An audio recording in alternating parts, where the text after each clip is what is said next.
So the muscles of the forearm, starting at the anterior compartment, remember anterior means front, pronator teres. It originates at the humeral head, medial epicondyle of humerus. The ulnar head comes from the coronoid process. It inserts at the lateral radius, distal to supinator insertion. The innervation comes from the median nerve, coming from C6 and C7, and the action is forearm pronation and weak elbow flexion. It's a weak elbow flexor. Then we have flexor carpi radialis, which originates at the medial epicondyle of the humerus. It inserts at the base of the second metacarpal, which metacarpals are in your hand, your fingers like in here. The innervation comes from the median nerve, C6 and C7, and the actions caused are wrist flexion and abduction, and radial deviation is what abduction is on the hand. Then we have palmaris longus. It originates from the medial epicondyle of the humerus. The insertion is the palmar aponeurosis. The innervation comes from the median nerve, coming from C7 and 8. And the action caused is wrist flexion, and it tightens the palmar aponeurosis. Wrist flexion tightens the palmar aponeurosis, and it causes weak elbow flexion as well. Then we have flexor carpi ulnaris, which originates from the humeral head of the medial epicondyle. The humeral head of the muscle originates at the medial epicondyle, and then the ulnar head of it comes from the olecranon. It inserts at the pisiform, the hook of hamate, and the base of the fifth metacarpal. The pisiform and the hook of hamate are two very specific bones in your hand.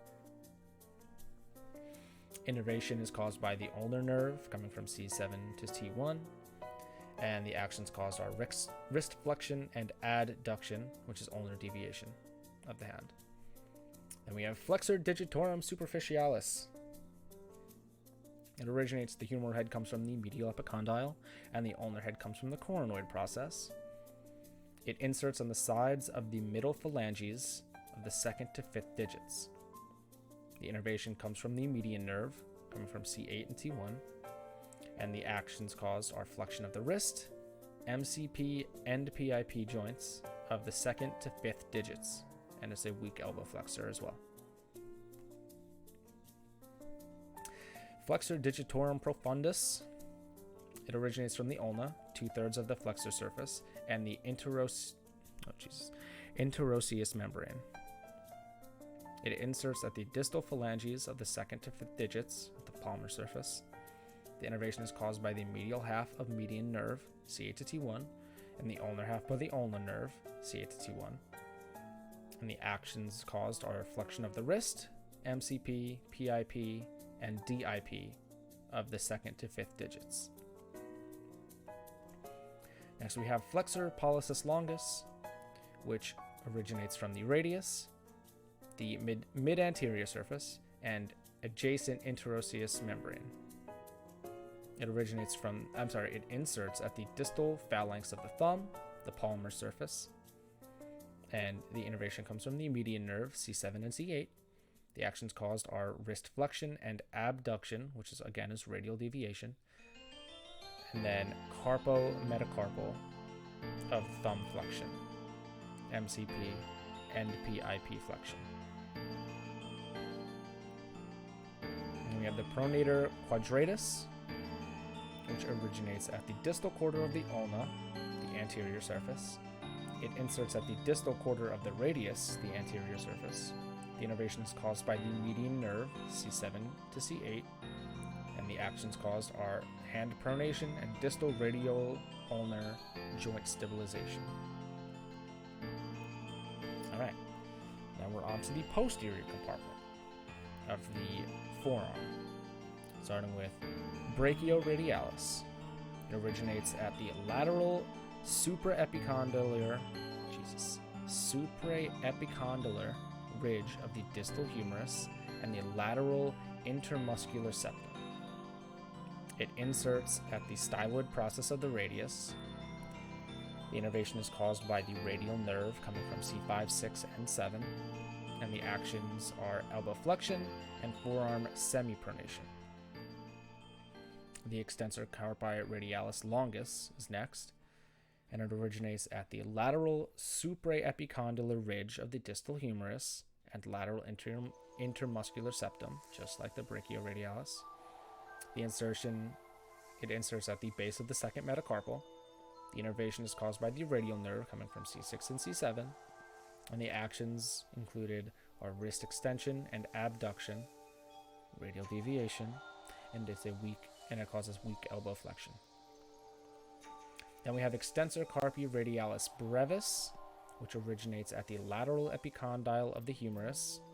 It inserts at the base of the third metacarpal. Innervation is caused by the radial nerve coming from C7 and C8, and the actions are wrist extension and abduction, radial deviation, and weak elbow flexion. Then we have the extensor digitorum. We're getting to some of my favorites of the forearm. The extensor digitorum originates at the lateral epicondyle of the humerus. It inserts at the dorsal digital expansions of the second to fifth digits. The innervation comes from the radial nerve coming from C7 and C8. And the actions caused are wrist extension, MCP, PIP, and DIP of the second to fifth digits, extension, abduction of the fingers. Then we have extensor digiti minimi, classic, all-time classic muscle. It originates at the lateral epicondyle of the humerus. It inserts at the dorsal digital expansion of the fifth digit. It innervates with the radial nerve coming from C7 and C8, and the actions caused are the wrist extension, ulnar adduction of the hand, MCP, PIP, and DIP of the fifth digit, extension, and abduction. And we have extensor carpi ulnaris. It originates at the lateral epicondyle of the humerus and the ulnar head, specifically the dorsal surface. It inserts at the base of the fifth metacarpal, and the innervation is caused by the radial nerve coming from C7 and C8. The actions are wrist extension and adduction, which is the ulnar deviation of the hand. Then we have the supinator. It originates from the olecranon, the lateral epicondyle of the humerus, the radial collateral ligament, and the annular ligament.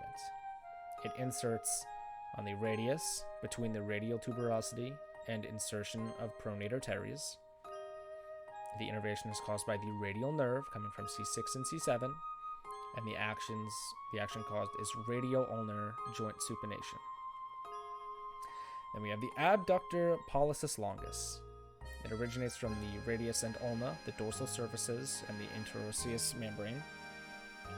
It inserts at the base of the first metacarpal, and the innervations are caused by the interosseous nerve from deep branch of the radial nerve, coming from C7 and C8. The actions caused are abduction of the hand and radiocarpal joint, and carpo-metacarpal joint of thumb abduction. Next is the extensor pollicis brevis. So we just did like flexor, and abductor, and adductor. Now we're heading into extensors. The extensor pollicis brevis, it originates from the posterior surface of the radius and the interosseous membrane. It inserts at the base of the proximal phalanx of the thumb. The innervation is caused by the radial nerve of C7 and C8, and the actions are radiocarpal joint. It causes abduction, which is radial deviation of the hand, and carpo-metacarpal and MCP of thumb extension. Then we have the extensor pollicis longus, which originates from the posterior surface of the ulna and the interosseous membrane. It inserts at the base of the distal phalanx of the thumb, and it innervates the innervation is caused by the radial nerve coming from C7 and C8, and the actions are wrist extension and abduction of the hand, it's radial deviation, thumb carpo-metacarpal joint adduction, and MCP and IP joint of the thumb extension. And finally, of the arm, we have the extensor indicis. I'm not sure. It originates from the posterior surface of the ulna and the interosseous membrane. It inserts at the posterior digital expansion of the second digit. The innervation is caused by posterior interosseous nerve from deep branch of radial nerve, coming from C7 and C8. And the actions are wrist extension, MCP, PIP, and DIP of the second digit extension. And that is all the forearm muscles done. I'm going to take a sip of water and then we'll hop into the hand.